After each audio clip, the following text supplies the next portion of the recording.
ನಾವು ಕಳೆದ ಕಾರ್ಯಕ್ರಮದಲ್ಲಿ ನಾವು ಭಾಳ ಪ್ರಾಮುಖ್ಯವಾದ ವಿಷಯವನ್ನು ಆಲೋಚನೆ ಮಾಡ್ತಾ ಬಂದೆವು.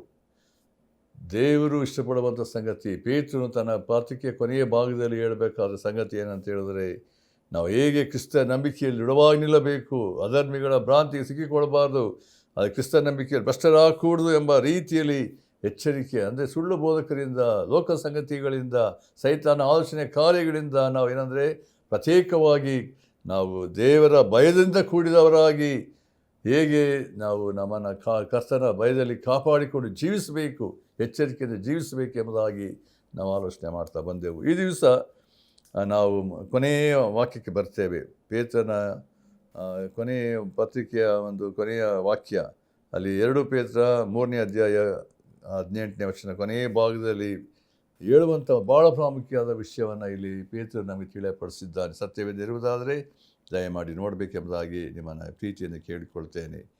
ನೀವು ಕೃಪೆಯಲ್ಲಿಯೂ ನಮ್ಮ ಕರ್ತನೂ ರಕ್ಷಕನೂ ಆಗಿರುವ ಯೇಸು ಕ್ರಿಸ್ತನ ವಿಷಯವಾದ ಜ್ಞಾನದಲ್ಲಿಯೂ ಅಭಿವೃದ್ಧಿಯನ್ನು ಹೊಂದುತ್ತಾ ಇರ್ರಿ. ಆತನಿಗೆ ಈಗಲೂ ಸದಾಕಾಲವೂ ಸ್ತೋತ್ರ, ಆಮೇನ್. ಇಂಗ್ಲೀಷಲ್ಲಿ ಹೀಗೆ ಉಂಟು, but grow in the grace and knowledge of our lord and saviour Jesus Christ. To him be the glory both now and for ever, amen. ದೇವರ ಮಾತುಗಳನ್ನು ನಮಗೆ ಆಶೀರ್ವದಿಸಿಕೊಳ್ಳಿ. ಪ್ರಾರ್ಥನೆ ಮಾಡೋಣ.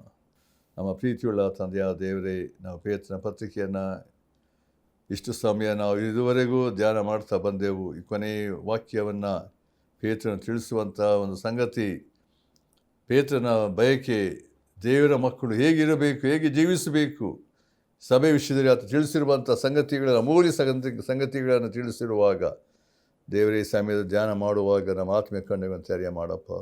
ನನ್ನ ಕಣ್ಣು ತೆರೆಯಾಗ ಧರ್ಮಶಾಸ್ತ್ರ ಅದ್ಭುತಗಳು ಕಂಡುಕೊಳ್ತೇನೆ ಎಂಬುದಾಗಿ ಅಪ್ಪ ಕೀರ್ತನೆಗಾರ ಹೇಳಿದ ಹಾಗೆ ಈ ದಿವಸದಲ್ಲಿ ಯಾರ್ಯಾರು ಈ ಕಾರ್ಯಕ್ರಮ ಕೇಳ್ತಿದ್ದಾರೆ ಒಬ್ಬೊಬ್ಬರು ಉದ್ಯೋಗ ಕಾರ್ಯ ಮಾಡು ದೇವರೇ. ನಿನ್ನ ಉದ್ದೇಶ, ನಿನ್ನ ಆಲೋಚನೆಗಳು ಒಬ್ಬರಾದರೂ ನಾಶವಾಗಬಾರ್ದಪ್ಪ. ಎಲ್ಲರೂ ನಿನ್ನ ಕಡೆ ತಿರುಗಿಕೊಳ್ಳಬೇಕು, ನಿನ್ನ ಮಾರ್ಗದ ಸತ್ಯತೆಯಲ್ಲಿ ಜೀವಿಸಬೇಕೆನ್ನುವಂಥದ್ದು ನಿನ್ನ ಚಿತ್ತ, ಉದ್ದೇಶ. ಈ ಸಮಯದಲ್ಲಿ ನಿನ್ನ ವಾಕ್ಯದ ವಿವರಣೆಗಾಗಿ ಪ್ರಾರ್ಥಿಸ್ತೇನೆ. ನಿನ್ನ ಆತ್ಮರ ಸಹಾಯ ಕೊಡು, ಬಲಪಡಿಸು. ಯೇಸು ಕ್ರಿಸ್ತನ ಹೆಸರನ್ನು ಬೇಡ್ತೇನೆ ತಂದೆಯೇ, ಆಮೇನ್. ಪೇತ್ರನ ಒಂದು ಕೊನೆಯ ಮಾತುಗಳು ಇಲ್ಲಿ ನೋಡಬೇಕಾದ್ರೆ ಯಾವ ರೀತಿಯಲ್ಲಿ ಪತ್ರವನ್ನು ಅಂತ್ಯ ಮಾಡ್ತಿದ್ದಾನೆ, how is finishing this letter. ಅಲ್ಲಿರುವಂಥ ಸಂಗತಿ ಅಂದರೆ, but grow in the grace and knowledge of our lord Jesus and saviour Jesus Christ ಎಂಬುದಾಗಿ 3 ವಿಷಯಗಳನ್ನು ಹೇಳ್ತಿದ್ದಾನೆ ಇಲ್ಲಿ. ಈ ವಾಕ್ಯದಲ್ಲಿ ನಾನು ಆಲೋಚನೆ ಮಾಡಬೇಕಾದ್ರೆ ಮೊದಲನೇ ವಿಷಯ ಏನಂತ ಹೇಳಿದ್ರೆ, ಗ್ರೋ ಇನ್ ದ ಗ್ರೇಸ್, ನಾವು ಕೃಪೆಯಲ್ಲಿ ಬೆಳೆಯಬೇಕು ಎನ್ನುವಂಥದ್ದು. ಎರಡನೇದಾಗಿ, grow in the knowledge of our lord Jesus Christ, ಅಂದರೆ ನಾವು ಯೇಸು ಕ್ರಿಸ್ತನ ಜ್ಞಾನದಲ್ಲಿ ನಾವೇನಂತ ಹೇಳಿದ್ರೆ ಅಭಿವೃದ್ಧಿವಂತ ಹೋಗಬೇಕು ಎಂಬ ಸಂಗತಿಗಳು. ಮೂರನೇದಾಗಿ, to him be the glory both now and for ever, ಆತನಿಗೆ ಈಗಲೂ ಸದಾಕಾಲವು ಸ್ತೋತ್ರ, ಆಮೇನ್. ದೇವರಿಗೆ ಕೊನೆಯ ಎಲ್ಲ ಸಮಯದಲ್ಲಿ ಆತನಿಗೆ ಮಹಿಮೆ ಉಂಟಾಗಬೇಕು ಎನ್ನುವಂಥ ಉದ್ದೇಶ. ಈ 3 ವಿಷಯಗಳನ್ನು ನಾವು ದೇವರ ಆತ್ಮನ ಸಹಾಯದಿಂದ ಧ್ಯಾನ ಮಾಡೋಣ. ಇಲ್ಲಿ ಮೊದಲನೇದಾಗಿ ನೋಡಬೇಕಾದ್ರೆ, ಕೃಪೆಯಲ್ಲಿ ಅಭಿವೃದ್ಧಿ ಹೊಂದುತ್ತಾ ಇರ್ರಿ, ಕೃಪೆಯಲ್ಲಿ ಬೆಳೆಯುತ್ತಾ ಇರ್ರಿ, ಗ್ರೋ ಇನ್ ದ ಗ್ರೇಸ್ ಅಂತ ಹೇಳಬೇಕಾದ್ರೆ, ಇದು ಯಾಕೆ ಪೇತ್ರನು ಕೃಪೆಯ ಬಗ್ಗೆ ಹೇಳ್ತಿದ್ದಾನೆ? ಕೃಪೆ ಅಂತ ಹೇಳಬೇಕಾದ್ರೆ ನೋಡಿ, ಇದು ನನ್ನಿಂದ ಉಂಟಾಗುವಂಥದ್ದಲ್ಲ, ದೇವರು ತನ್ನ ಮಕ್ಕಳಿಗೆ ಉಚಿತವಾಗಿ ಕೊಡುವುದರಿಂದ. ಕೃಪೆ ನನ್ನಿಂದ ಉತ್ಪತ್ತಿ ಆಗುವಂಥದ್ದಲ್ಲ, ದೇವರು ತನ್ನ ವಿಶೇಷವಾದ ಕರುಣೆಯನ್ನು ತೋರಿಸಿ ದೇವರು ನಮಗೆ ಕೊಡುವಾಗ ಮಾತ್ರ ನಾವು ಏನಂದರೆ ದೇವರ ಬಲದಲ್ಲಿ ಜೀವಿಸುವುದಕ್ಕೆ, ಆತನ ಅನ್ಯೋನ್ಯತೆಯಲ್ಲಿ ಮತ್ತು ಆತನ ಅರಿಯುವುದಕ್ಕೆ, ಆತ ಮಾರ್ಗದಲ್ಲಿ ಜೀವಿಸುವಂತೆ ದೇವರು ಸಹಾಯ ಮಾಡುವನಾಗಿದೆ.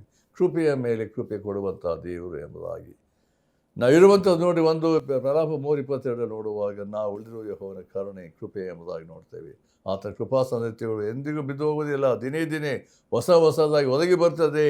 ಆತ ನಂಬಿಕಸ್ತಿಕೆ ದೊಡ್ಡದು ಎಂಬುದಾಗಿ ಮುಂದಿನ ವಾಕ್ಯಗಳಲ್ಲಿ ನಾವು ಓದ್ತೇವೆ. ಪ್ರಿಯರೇ, ಅದರಿಂದ ಈ ವಾಕ್ಯದ ಸತ್ಯತೆಗಳನ್ನು ನೋಡಬೇಕಾದ್ರೆ ನಾವು ಅಭಿವೃದ್ಧಿ ಹೊಂದಬೇಕು. ಅಂದರೆ ಯಾವುದಲ್ಲೂ ಅಭಿವೃದ್ಧಿ ಹೊಂದಬೇಕು ಅಂದರೆ ದೇವರು ನಮ್ಮಿಂದ ಅಪೇಕ್ಷಿಸುವ ಸಂಗತಿ, ನಾವು ಕ್ರಿಸ್ತಿಯ ಜೀವಿತ ಅಂತ ಹೇಳಿದ್ರೆ ದಿನಕ್ಕೆ ನಾವು ಎಲ್ಲದರಲ್ಲಿ ಅಭಿವೃದ್ಧಿ ಹೊಂದುತ್ತಾ ಹೋಗಬೇಕು, ಕೃಪೆಯಲ್ಲಿ ಅಭಿವೃದ್ಧಿ ಹೊಂದುತ್ತಾ ಹೋಗಬೇಕು. ಅಂದರೆ ನಾವು ಎಲ್ಲ ಕರ್ತನನ್ನು ಆಶ್ರಯಿಸಬೇಕು ಎಂಬುದಾದ ಸಂಗತಿ, ನನ್ನ ಬಲದಲ್ಲೇ ಅಲ್ಲ. ಪ್ರಿಯರೇ, ಕೃಪೆ ಅಂತ ಹೇಳಬೇಕಾದ್ರೆ ನನ್ನ ಬಲದಲ್ಲಿ ಶಕ್ತಿ ಅಲ್ಲ. ಅದಕ್ಕೋಸ್ಕರ ದೇವರ ವಾಕ್ಯ ಹೇಳ್ತೇವೆ ನಾವು ಏನಂದರೆ ಪರಾಕ್ರಮದಿಂದಲ್ಲ, ಬಲದಿಂದಲ್ಲ, ಏನಂತೆ ನನ್ನ ಆತ್ಮನಿಂದಲೇ. ದೇವರು ಕೃಪೆ ಕೊಡುವಂಥ ಒಂದು ಸಂಗತಿಯನ್ನು ನಾವು ಅನೇಕ ಸಂಗತಿಗಳು ನೋಡಬೇಕಾದ್ರೆ ದೇವರ ವಾಕ್ಯ ಅನೇಕ ಭಾಗದಲ್ಲಿ ನೋಡ್ತೇವೆ. ಕೀರ್ತನೆ 94:17-18 ನೋಡುವಾಗ, ಅವನೇ ನನ್ನ ಕಾಲು ಜಾರಿತೆ ಎಂದು ಅಂದಾಗಲೇ ನಿನ್ನ ಕೃಪೆಯು ನನಗೆ ಆಧಾರವಾಯಿತು. ಅನೇಕ ವೇಳೆ ನಮ್ಮ ಜೀವಿತದಲ್ಲಿ ನನಗೆ ಅನೇಕ ಇಕ್ಕಟ್ಟುಗಳಲ್ಲಿ, ಸಮಸ್ಯೆಯಲ್ಲಿ, ಬಾಧೆಯಲ್ಲಿ ನನ್ನ ಜೀವಿತ ಮುಗೀತು, ಮುಗೀತು, ದ ಎಂಡ್ ಎಂಬುದಾಗಿ, ಫಿನಿಶ್ಡ್, ನನ್ನ ಕತೆ ಮುಗೀತು ಎಂಬುದಾಗಿ ಹೇಳುವಂಥ ಸ್ಥಿತಿ ಅನೇಕ ಕೊನೆಯ ಸಂಗತಿ ಬರುವಂಥ ಸಮಯದಲ್ಲಿ ದೇವರು ಹೇಗೆ ನಮ್ಮನ್ನು ನಡೆಸ್ತಾನೆ. ಯಾರಾದರೂ ಕೇಳಿದ್ರೆ ಹೇಗಿದ್ದೀರಪ್ಪ ಅಂದರೆ, ದೇವ್ರ ಕೃಪೆಯಿಂದ ಚೆನ್ನಾಗಿದ್ದೇನೆ ಅಥವಾ ಹೇಗಿದ್ದೇನೆ ಹೀಗೆ ಉಂಟು. We use the word grace, by God's grace I am okay, I am well. ಅನೇಕ ವೇಳೆ ಅದು ಒಂದು ರೀತಿಯಲ್ಲಿ ರೂಢಿಯಾಗಿಯೂ ಹೇಳ್ತಾರೆ, ಕೆಲವರು ಅನುಭವಪೂರ್ವಕವಾಗಿ ಹೇಳೋ ಸಾಧ್ಯ ಉಂಟು. ಕೃಪೆ ಅಂತ ಹೇಳುವಾಗ ಅನೇಕರಲ್ಲಿ ಈವನ್ ಹಿಂದೂಸ್ ಬೇರೆ ಬೇರೆ ಎಲ್ಲ ಅನ್ಯ ಜನರು ಸಹ ಹೇಳ್ತಾರೆ. ಆದರೆ ದೇವರ ಮಕ್ಕಳಲ್ಲಿ ನಾವು ದೇವರ ಕೃಪೆ ಎಷ್ಟರ ಮಟ್ಟಿಗೆ ನನ್ನಲ್ಲಿ ಉಂಟು, ದೇವರ ಕೃಪೆ ನನ್ನ ಇದುವರೆಗೆ ನಡೆಸ್ಕೊಂಡು ಬಂದಿದೆ. ನಾವು ದೇವರ ವಾಕ್ಯ ಭಾಗದ ಅನೇಕದಲ್ಲಿ ನಾನು ನೋಡಬೇಕಾದ್ರೆ, ದೇವರೇ ನಿನ್ನ ಕೃಪೆ ನನಗೆ ಆಧಾರವಾಗದೇ ಇದ್ದರೆ ಇಷ್ಟರಲ್ಲಿ ನಾನು ಸಮಾಧಿ ಸೇರ್ತಾ ಇದ್ದೇನೆ. ಅನೇಕ ಸಂಗತಿಗಳು ಭಯಂಕರವಾದಂಥ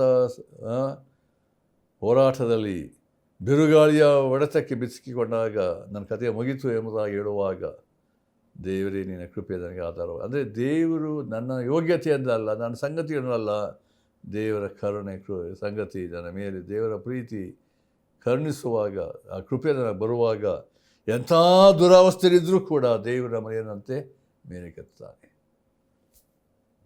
ನನ್ನ ಜೀವಿತದಲ್ಲಿ ಅದನ್ನು ಅನೇಕ ಸಾರಿ ನಾನು ಅನುಭವಿಸಿ ತಿಳ್ಕೊಂಡಿದ್ದೇನೆ. ಅನೇಕ ಸಂಗತಿ ಪ್ರಯಾಣ ಮಾಡುವಾಗ, ನನ್ನ ಕಥೆ ಮುಗೀತು, ಭಯಂಕರ ಆಕ್ಸಿಡೆಂಟ್ಸ್ ಆದ ಕೆಲವು ವರ್ಷಗಳ ಹಿಂದೆ, ನಾನು ಮುಗೀತು ಅಂತ ತಿಳ್ಕೊಂಡೆ. ಮುಂದೆ ಕೂತಿದ್ದೆ ನಾನು ರಾತ್ರಿ ಜಾವದ ಪ್ರಾರ್ಥನೆ ನಾನು ಟ್ರಾವೆಲ್ ಮಾಡುವಾಗ. ಆದರೆ ದೇವರು ತನ್ನ ಕರುಣೆಯಿಂದಲೇ ನಾನು ಉಳಿಸಿದನು ಭಯಂಕರವಾದಂಥ ಒಂದು ಆಕ್ಸಿಡೆಂಟ್ಸ್ಗಳಿಂದ. ಟ್ರಾವೆಲ್ ಮಾಡಬೇಕಾದ್ರೆ ಅನೇಕ ಸಂಗತಿ ನೋಡ್ತೇನೆ. ದೇವರೇ, ಈ ಬಸ್ನಲ್ಲಿ ನಾನೇ ಪ್ರಾರಂಭದಲ್ಲಿ ಹೋಗಬೇಕಾದ್ರೆ ಎಷ್ಟೋ ಕಷ್ಟದಲ್ಲಿತ್ತು. ಆದರೆ ದೇವರು ಕೈ ಬಿಡದೆ ದೇವರು ನಮ್ಮ ನಂಬಿಗಸ್ತನಾಗಿ ನಡೆಸಿಕೊಂಡಂಥ ಸಂಗತಿಗಳು ಅನೇಕ ದೇವರ ಸಂಗತಿಗಳು ನಮ್ಮ ಜೀವಿತದಲ್ಲಿ ಒಂದೊಂದು ಸಂಗತಿಗಳನ್ನು ಆಲೋಚಿಸಬೇಕಾದ್ರೆ ಇಂತಿಂಥ ಸನ್ನಿವೇಶ, ಇಂತಿಂಥ ಸಂಗತಿಗಳಲ್ಲಿ ದೇವರೇ ನಾನು ಎಂಥ ಒಂದು ಭಯಂಕರವಾದ ಸ್ಥಿತಿಯಿಂದ ನನ್ನನ್ನು ದೇವರೇ ತಪ್ಪಿಸಿ ನಾನು ಕಾಪಾಡಿದ್ದೀಯಲ್ಲಪ್ಪ. ನಿಮ್ಮ ಜೀವಿತ ಒಂದು ವೇಳೆ ಆ ರೀತಿ ಹೇಳೋಕ್ಕೆ ಸಾಧ್ಯತೆ ಉಂಟು. ಸಾಕ್ಷಿ, ಎಂತೆಂಥ ಭಯಂಕರವಾದ ಸನ್ನಿವೇಶಗಳು ನಿಮ್ಮ ಜೀವಿತ, ಕುಟುಂಬದಲ್ಲಿ, ಮಕ್ಕಳಲ್ಲಿ ಅನುಭವಿಸ್ತಾ ಇದ್ದ ಸಮಯದಲ್ಲಿ ದೇವರ ಕೃಪೆ ಬಂದಾಗ ಕರುಣೆ ತೋರಿಸಿ ಕಾಪಾಡಿದ ರೀತಿ, ಬಲಪಡಿಸಿದ ರೀತಿ, ಚೈತನ್ಯಪಡಿಸಿದ ರೀತಿ, ಉಜ್ಜೀವನಗೊಳಿಸಿದ ಸಂಗತಿಗಳು ಅನೇಕ ವೇಳೆ ನಡೆಯುವುದಕ್ಕೆ ಆಗೋದಿಲ್ಲ. ನಾನಾ ಸಂಗತಿಗಳು ನನ್ನ ಕಥೆ ಮುಗಿತು ಎಂಬಂಥ ಸ್ಥಿತಿ ನೋಡುವಾಗ ದೇವರು ಹೇಗೆ ಬಲದಿಂದ ಕೃಪೆಯಿಂದ ಕೃಪೆಯನ್ನು ಕೊಡುವಾಗ, ನಾವು ಎಷ್ಟೋ ದೇವರಿಗೆ ಸಲ್ಲಿಸಬೇಕು. ದೇವರೇ, ನಿನ್ನ ಕೃಪೆ ನನಗೆ ಆಧಾರವಾಯ್ತಪ್ಪ. ಅದು ಕೃಪೆ ಅಂತ ಹೇಳಬೇಕು. ಯಾವಾಗ ಸರಿಯಾದ ಅರ್ಥ ತಿಳ್ಕೊಳ್ಳುವಾಗ, ಅದಕ್ಕೋಸ್ಕರ ಇಲ್ಲಿ ಪೇತ್ರನು ಹೇಳ್ತಿದ್ದಾನೆ, ನಮ್ಮ ಜೀವಿತದಲ್ಲಿ ಅನೇಕ ಗಂಡಾಂತರಗಳು ಸೈತಾನ ನಮ್ಮನ್ನು ಹೊಡೆಯಬೇಕೆಂಬುದಾಗಿ, ನಾಶ ಮಾಡಬೇಕೆಂಬುದಾಗಿ ನಾನಾ ಸಂಗತಿಗಳು, ದೇವರ ವಾಕ್ಯದ ದುರ್ಬೋಧನೆಗಳಿಂದ ನಮ್ಮನ್ನು ಅನೇಕ ವೇಳೆ ಅಂದರೆ ಅಸತ್ಯದ ಮಾರ್ಗ ನಡೆಸಬೇಕೆಂಬುದಾಗಿ ಸೈತಾನ ಕಾರ್ಯಗಳು. ಅದಕ್ಕೆ ಪೌಲರು ಬರೆಯಬೇಕಾದ ಕ್ರಿಸ್ತನ ಪ್ರೀತಿಯಿಂದ ನಮ್ಮನ್ನು ಅಗಲಿಸುವವರು ಯಾರು? ನಾವು ರೋಮರ ಪತ್ರಿಕೆ 8ನೇ ಅಧ್ಯಾಯ ನೋಡಬೇಕಾದ್ರೆ ಕಷ್ಟವೋ, ಸಂಕಟವೋ, ಅನ್ನವಿಲ್ಲುವುದೋ, ಗಂಡಾಂತರವೋ ಅಥವಾ ಒಂದೇ ಪಟ್ಟಿಯಲ್ಲಿ ಹೇಳ್ತಾ ಇದ್ದೇವೆ, ಯಾವುದು ಕ್ರಿಸ್ತನ ಪ್ರೀತಿ ಅಗಲಿಸಲಾದ ನಿಶ್ಚಯ ಉಂಟು ನನಗೆ. ಪ್ರಿಯರೇ, ನಮ್ಮ ಜೀವಿತದಲ್ಲಿ ಒಂದೊಂದು ಸಂಗತಿ ನೋಡುವ ಹಿಂದಕ್ಕೆ ನೋಡುವಾಗ, when you look at back the past years, ನಮ್ಮ ಅನುಭವಗಳು, ಆತ್ಮಿಕ ಜೀವಿತದಲ್ಲಿ ಒಂದೊಂದು ಘಟನೆಗಳು ನೋಡ್ತಾ ಬರುವುದಾದರೆ, ದೇವರೇ, ಇಂತಿಂಥ ಸ್ಥಿತಿಯಲ್ಲಿ ನಾನು ಅನೇಕ ವೇಳೆ ದುರ್ಬೋಧನೆ ಒಳಗಬೇಕಾಗಿತ್ತು, ಭಯಂಕರವಾದ ಸನ್ನಿವೇಶ ಸಹಿತ ಕಾರ್ಯ ಒಳಪಡಬೇಕಿತ್ತು. ಶೋಧನೆಗಳು ಬಂದಾಗ ದೇವರೇ, ಆದರೆ ನೀನು ನಾನು ತಪ್ಪಿಸಿ ಕಾಪಾಡಿದೆಯಪ್ಪ. ಇದು ನನ್ನ ಯೋಗ್ಯತೆಯಿಂದ ಅಲ್ಲ ಕರ್ತನೆ. ದೇವರೇ, ನಾನು ಉಳಿದಿರುವುದು ನಿನ್ನ ಕರುಣೆಯಪ್ಪ. ನಾನು ಇರುವಂಥ ಸ್ಥಿತಿ, ನನ್ನ ಜೀವಿತದಲ್ಲಿ ಇಂಥ ಒಂದು ನಾನು ಸಮನಾದ ದಾರಿಯಲ್ಲಿ ನಡೆಸ್ತಾ ಇರುವುದು ನಿನ್ನ ಕರುಣೆ ಕೃಪೆಯಿಂದಲೇ ಎಂಬುದಾಗಿ ನಾವು ದೇವರಿಗೆ ಅಡ್ಡಬಿದ್ದು ದೇವರಿಗೆ ಆರಾಧನೆ ಸಲ್ಲಿಸುವಂಥ ಒಂದು ಸಂಗತಿ ಉಂಟು. ಇಲ್ಲಿ ಪೇತ್ರ ಹೇಳಬೇಕಾದ್ರೆ, ಕೃಪೆಯಲ್ಲಿ ಬೆಳೆಯಲಿ, ಕೃಪೆಯಲ್ಲಿ ಅಂದರೆ ಗ್ರೋ ಇನ್ ಗ್ರೇಸ್. ಇದು ಭಾಳ ಪ್ರಾಮುಖ್ಯವಾದ ಸಂಗತಿ. Grow in the grace of our lord Jesus Christ. ನಮ್ಮ ಜೀವಿತದಲ್ಲಿ ಕೃಪೆ ಅನ್ನುವಂಥದ್ದು ಪ್ರತಿ ಸಮಯ ಪ್ರತಿಗಳಿಗೆ ಇದು ಒಂದು ದಿನದ ಸಂಗತಿ, ಒಂದು ತಿಂಗಳಲ್ಲ, ಒಂದು ವರ್ಷದಲ್ಲ. ಥ್ರೂಔಟ್ ಅವರ್ ಲೈಫ್ ಟೈಮ್ ನಾವು ಈ ಲೋಕ ಬಿಡುವವರೆಗೂ ದೇವರ ಕೃಪೆ ಬೇಕು. ದೇವರ ಕೃಪೆಯಲ್ಲಿ ನಾವು ಆವರಿಸಲ್ಪಟ್ಟವರಾಗಿ, ದೇವರೇ ನನ್ನ ನಡೆಸಪ್ಪ, ನಿನ್ನ ಕೃಪೆ ನನಗೆ ಬೇಕು ಎಲ್ಲ ಸಮಯದಲ್ಲಿ, ನನ್ನ ಜೀವಿತದಲ್ಲಿ, ನನ್ನ ಕುಟುಂಬದಲ್ಲಿ, ಮಕ್ಕಳ ಜೀವಿತದಲ್ಲಿ, ದೇವರ ಪ್ರತಿ ಸಭೆಯಲ್ಲಿ ಯಾವುದೇ ಸಂಗತಿಗಳಾಗಿ ದೇವರೇ ನೀನು ಕೃಪೆ ಕೊಡುವುದರಿಂದಲೇ ನಾನು ಮುಂದೆ ಹೋಗ್ತೇನೆ. ನಿನ್ನ ಕೃಪೆಯಲ್ಲೂ ನಾವು ಹೆಜ್ಜೆ ಇಡೋ ಸಾಧ್ಯತೆ ಇಲ್ಲ. The total dependency on Jesus Christ. ದೇವರ ಸಂಪೂರ್ಣವಾಗಿ ನಮ್ಮಲ್ಲಿ ಏನಂದರೆ ಕರ್ತನನ್ನು ಆಶ್ರಯಿಸುವಂಥ, ನಿರೀಕ್ಷಿಸುವಂಥ ಸಂಗತಿ. ಅದಕ್ಕೋಸ್ಕರ ಕೀರ್ತನೆಗಾರ 143 ಕೀರ್ತನೆ ಹೇಳಬೇಕಾದ್ರೆ, ಯೆಹೋವನು ಆನಂದಿಸುವುದು ತನ್ನ ಕೃಪೆಯನ್ನು ನಿರೀಕ್ಷಿಸುವುದು ಭಕ್ತರಲ್ಲಿ. ಓ ದೇವರು ಕರ್ತನಿಗೆ ಗೊತ್ತು, ನಾವು ನೋಡ್ತಿದ್ದಾನೆ. ನನ್ನ ಸ್ವಂತ ಬಲ, ನನ್ನ ಸ್ವಂತ ಶಕ್ತಿ, ನನ್ನ ಜ್ಞಾನ, ಎಲ್ಲ ನಾನು ಏನು ಬೇಕಾದ್ರೂ ಮಾಡಬಲ್ಲ ಅಲ್ಲ ಪ್ರಿಯರೇ. ನಮ್ಮಿಂದ ಏನು ಅಲ್ಲ, ಮಣ್ಣು ಧೂಳಿಗೆ ಸಮಾನರು ನಾವು. ನಮ್ಮಿಂದ ಯಾವ ಯೋಗ್ಯತೆ ಇಲ್ಲ ಎಂಬುದನ್ನು ಅರಿಕೆ ಮಾಡಬೇಕು. ಅದಕ್ಕೆ ಪೇತ್ರನು ಹೇಳಬೇಕು, ಕೊನೆಯದ ಬರೆಯಬೇಕಾದರೆ ನೀವು ಕೃಪೆಯಲ್ಲಿ ಏನಂತೇಳಿ ಅಭಿವೃದ್ಧಿ ಹೊಂದುತ್ತಾ ಇರ್ರಿ. ಈ ದಿವಸದಲ್ಲಿ ದೇವರ ಮಕ್ಕಳಿಗೆ ಬೇಕಾಗಿರುವಂಥ ದೇವರ ಕೃಪೆ ಬೇಕು ಪ್ರಿಯರೇ. ನಿಮ್ಮ ಜೀವಿತದ ಅನೇಕ ಸನ್ನಿವೇಶ ಸಂಗತಿಗಳು ಏನಿರುವುದಾದರೂ ನೀವು ಯೋಗ್ಯರು, ಉತ್ತಮರು, ಜ್ಞಾನಿಗಳು ಎಂಬುದಾಗಿ ಅಲ್ಲ. ದೇವರು ಇದುವರೆಗೆ ನಡೆಸ್ಕೊಂಡು ನಮ್ಮ ಸಂಗತಿಗಳು ಪ್ರತಿ ವರ್ಷದಿಂದ ವರ್ಷಕ್ಕೆ ನಡೆಸ್ತಾ ಬಂದಿರುವಾಗ ದೇವರ ಕರುಣೆ ಕೃಪೆ ಇದ್ದುದರಿಂದಲೇ ನೀವು ಇಂಥ ಸ್ಥಿತಿಗೆ ಬಂದಿದ್ದೀರಿ, ನಿಮ್ಮ ಯಾವ ಯೋಗ್ಯತೆಯಿಂದ ಅಲ್ಲ. ಅದರಿಂದ ದೇವರಿಗೆ ಸಲ್ಲಿಸಬೇಕಾದ ಘನತೆ, ಮಹಿಮೆ ದೇವರಿಗೆ ಸಲ್ಲಿಸುವಂಥದ್ದು ಭಾಳ ಪ್ರಾಮುಖ್ಯ. ನಮ್ಮನ್ನು ಹೊಗಳಿಕೊಳ್ಳುವ, ನಮ್ಮ ವಿಷಯ ಹೊಗಳಿಕೊಳ್ಳುವ ಸಂಗತಿಗಳಲ್ಲ. ದೇವರ ಕೃಪೆ ನಮ್ಮ ಜೀವಿತದಲ್ಲಿ ಅನೇಕ ಸನ್ನಿವೇಶಗಳಲ್ಲಿ ಇದು ಹೇಳ್ತಾ ಹೋಗೋದು ಅನೇಕ ಸಂಗತಿಗಳು ಉಂಟು. ಆದರೆ ಸ್ವಲ್ಪ ಹೊತ್ತು ದೇವರ ಸರಿಂದ ಕೂತು, ದೇವರೇ ನಿನ್ನ ಕೃಪೆ ನನ್ನ ಜೀವಿತದಲ್ಲಿ, ಗಂಡ ಹೆಂಡತಿಯ ಸಂಬಂಧದಲ್ಲಿ ಆಗಲಿ, ನನ್ನ ಮಕ್ಕಳ ವಿಷಯದಲ್ಲಿ ಆಗಲಿ, ದೇವರು ಇದುವರೆಗೆ ಹೇಗೆ ನಾವು ನಡೆಸ್ಕೊಂಡು ಬಂದೆಯಲ್ಲಪ್ಪ. ನಾವು ದೇವರಿಗೆ ಉಪಕಾರ ಸಲ್ಲಿಸೋದಕ್ಕೆ, ಸ್ತೋತ್ರ ಸಲ್ಲಿಸೋದಕ್ಕೆ ಎಷ್ಟೋ ಸಂಗತಿಗಳು ಉಂಟು ಎಂಬುದಾಗಿ ನಾನು ಹೇಳಬಲ್ಲೆ. ಎರಡನೇದಾಗಿರುವಂಥ ಸಂಗತಿ, grow in the knowledge of our lord Jesus Christ.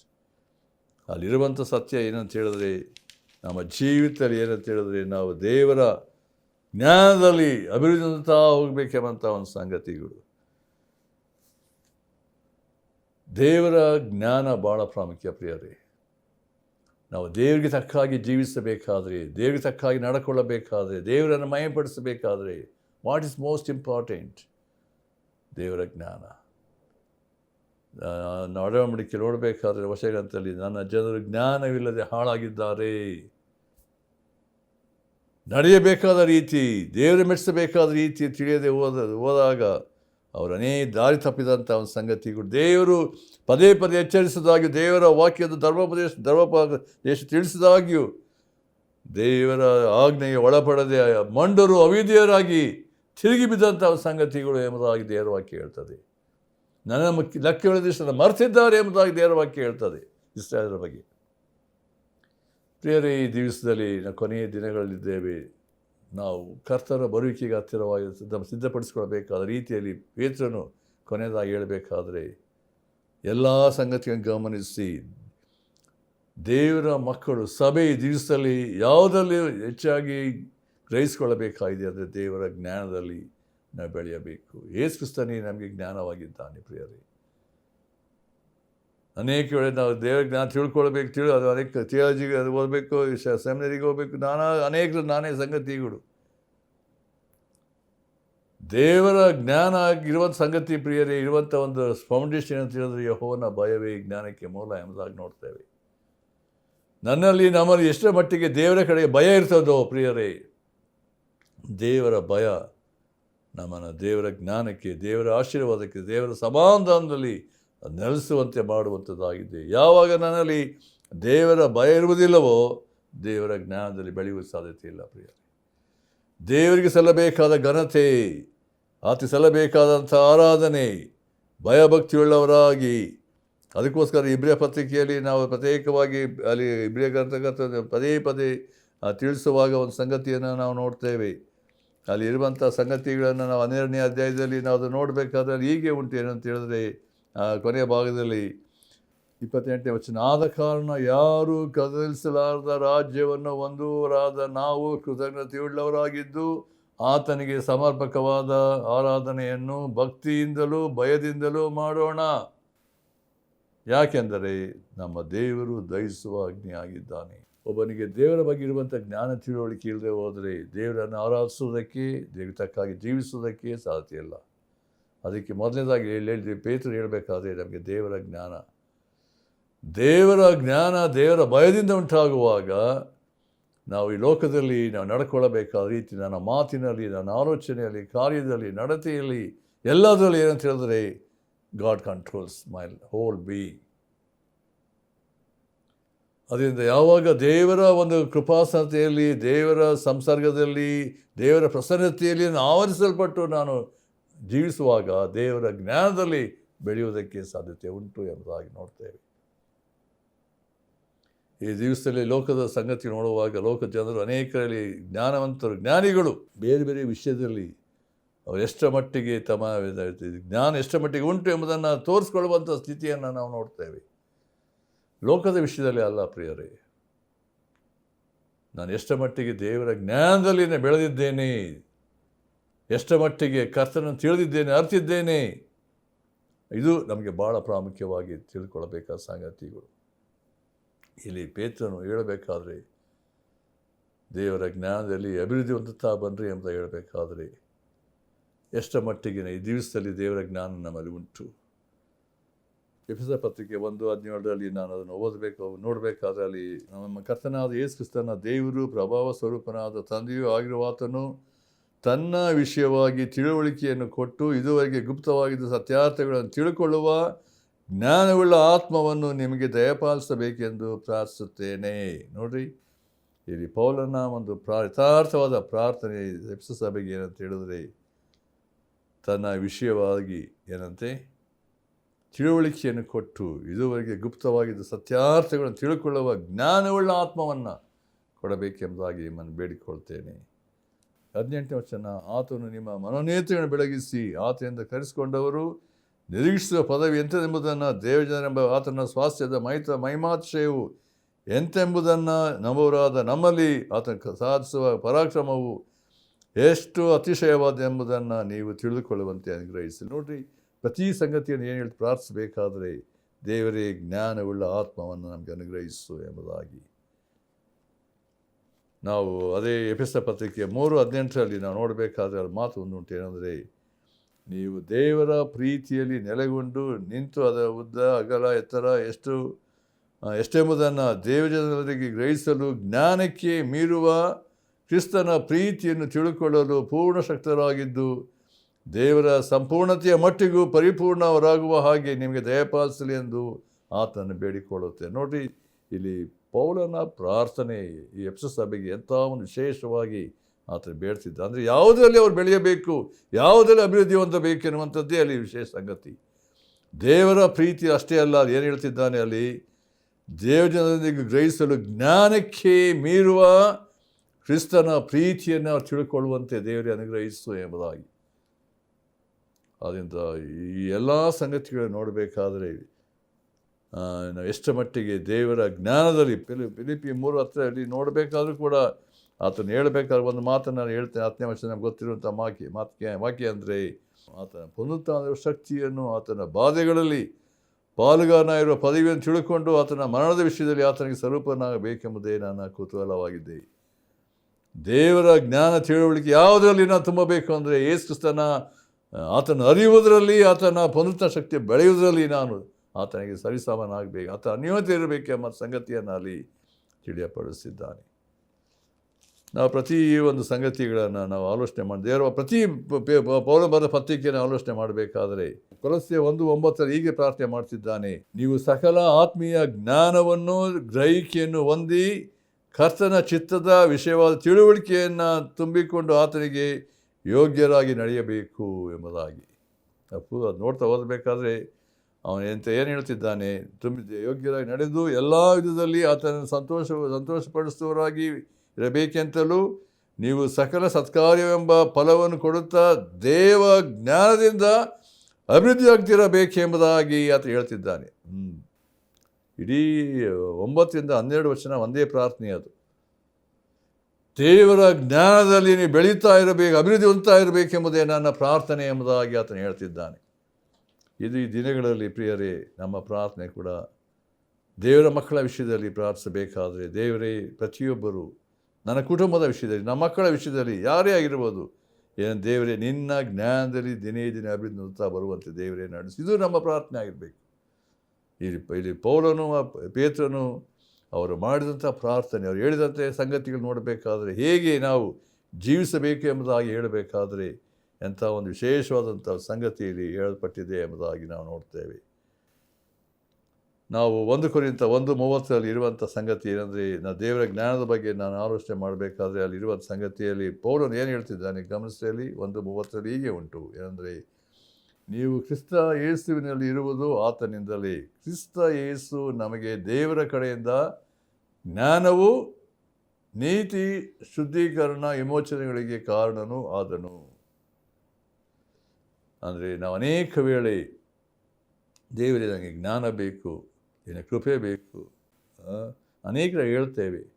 ಇಲ್ಲಿ ದೇವರ ವಾಕ್ಯ ಹೇಳಬೇಕು, ಯೇಸು ಕ್ರಿಸ್ತನೇ ನಮಗೆ ಜ್ಞಾನವಾಗಿರುವಾಗ, ಯೇಸು ಕ್ರಿಸ್ತನನ್ನು ಹೊಂದಿದಂಥವರು ನಾವು ಯೇಸು ಕ್ರಿಸ್ತನನ್ನು ಸಂಪಾದಿಸ್ಕೊಳ್ಳಬೇಕು. ಅದೇ ಪೌಲನ ಆಶಯ ಎಂಬುದಾಗಿ ನಾವು ನೋಡ್ತೇವೆ ಫಿಲಿಪ್ಪಿ ಪತ್ರಿಕೆಯಲ್ಲಿ.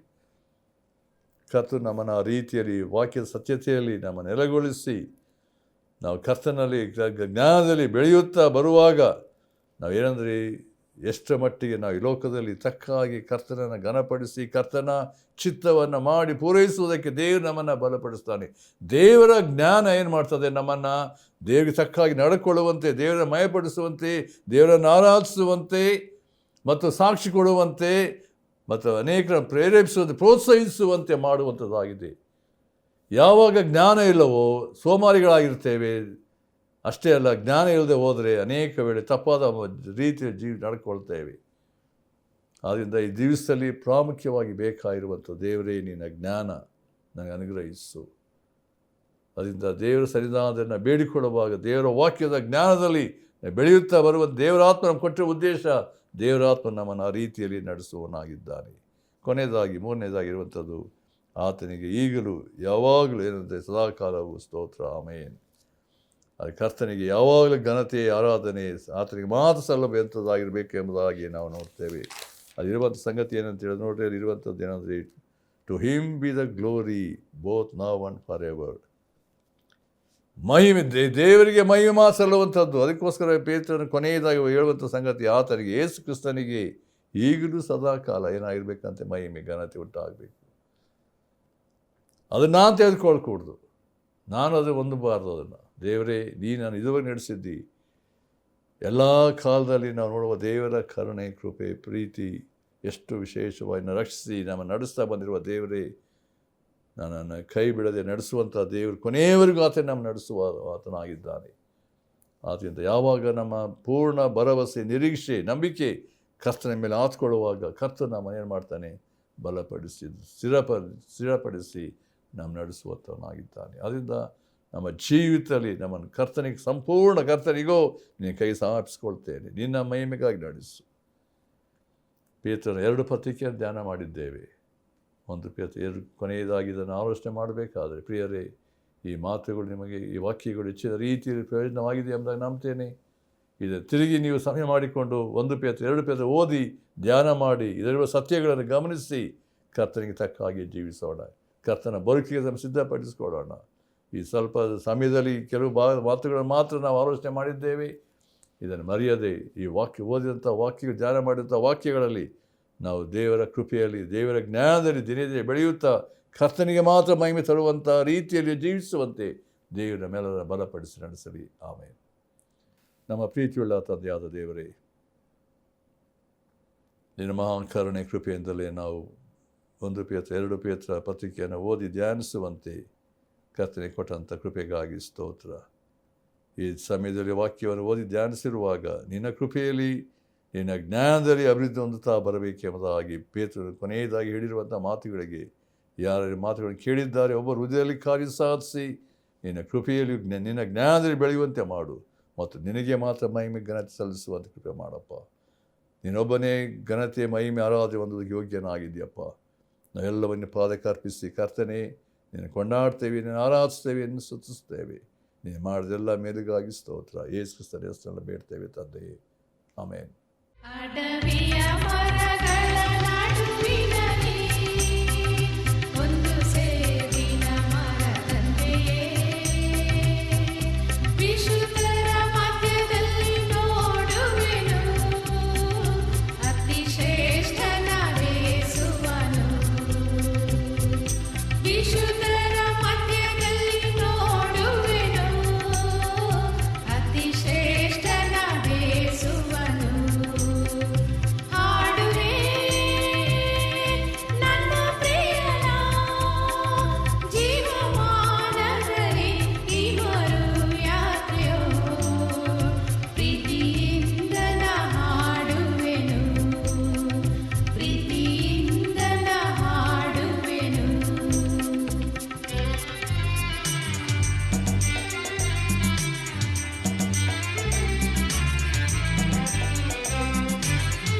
ಸಂಪಿಗೆ ಪುಷ್ಪ ಶಾರೋನಿನಲ್ಲಿ ತಗ್ಗು ಸ್ಥಳದ ತಾವರೆಯು,